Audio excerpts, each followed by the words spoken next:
Hey everyone, what's going on? Thanks for tuning back into Relevant Jukebox, and today we're going to talk about the latest album from slowthai, TYRON. So this is the sophomore full-length album from the UK rapper, who made quite the splash back in 2019 with his debut, There's Nothing Great About Britain. Now, I really enjoy slowthai as an MC. I think he has a lot of personality that translates through his vocals. He has a very thick accent, and, his delivery, overall approach just kind of feels like he's like drunk and eating food or something. But he doesn't just talk about nonsense. Actually, a large portion of his lyrical focus centers around topics and mental health at large, but also applying it to his personal life as well. And leaving his debut project, I feel like I got a lot more out of his vocal presence though than the beat selection. Nothing really stood out to me too much. It was a little bit all over the place. And on TYRON, he is kind of sticking in that same lane, pulling from elements of grime and EDM and trap aesthetics. However, this time around, I feel like it is a bigger step up overall, and everything is a lot more consistent and cohesive. The album's runtime is actually pretty short at just 35 minutes, and if you take a look at the track list, it's separated into two halves, with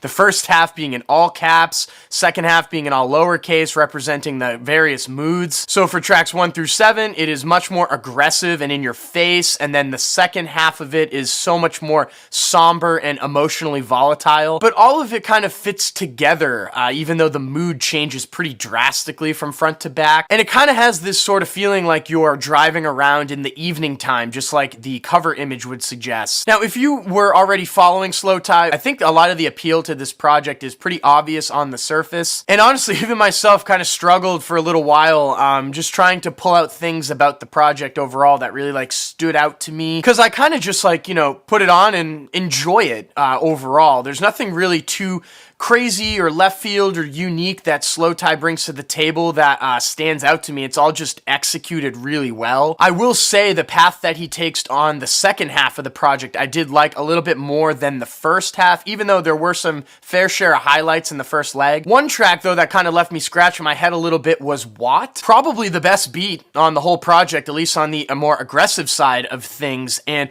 why is it only 49 seconds with just one verse? I feel like that track is just so kneecapped by that. I mean, it could have used another verse and a chorus just built out to a full song, please. Also, in the second half, there's kind of a roadblock on the track Terms, in my opinion, that features Dominic Fike and Denzel Curry, mainly because I think Dominic Fike just really drops the ball on the chorus with just such a weak hook, so flat and lifeless feeling. However, this project finishes with the last 4 tracks in the strongest way possible. They're all the best on the project. Lots of Brockhampton vibes going on as you kind of travel through this emotional whirlwind with slowthai, talking about his struggles with his love life and, suicide. Thankfully, it does kind of all end on a more hopeful, good note, though, with the last track, ADHD. So, I mean, overall, I did think this was a really solid project from slowthai, a little bit more of a step up, in my opinion, from the debut. He does a really good job at kind of focusing in on the two sides of his sound and channeling that into a more focused and cohesive vision. The grimy bangers are there, the emotional potency is there as well, and all of the features that he chose for this project outside of the one that I mentioned complement the tracks really well. And I think I'll kind of just leave it at that for this project. It just kind of leaves me waiting to hear what's coming next, honestly. And with that being said, I'm feeling a 7.5 over here on TYRON. Now, over on slowthai's website, there was a deluxe pre-order of this on vinyl that was a cool red-yellow pressing. There was also an autographed copy, but a lot of those pre-orders have sold out. It's mainly being passed around on a standard black vinyl that I could find, but I do have a link down below in my description box to Vinyl Digital out of the UK that has a double transparent LP pressing. And if you've listened to TYRON before, what did you think about it? Let me know in the comment section down below.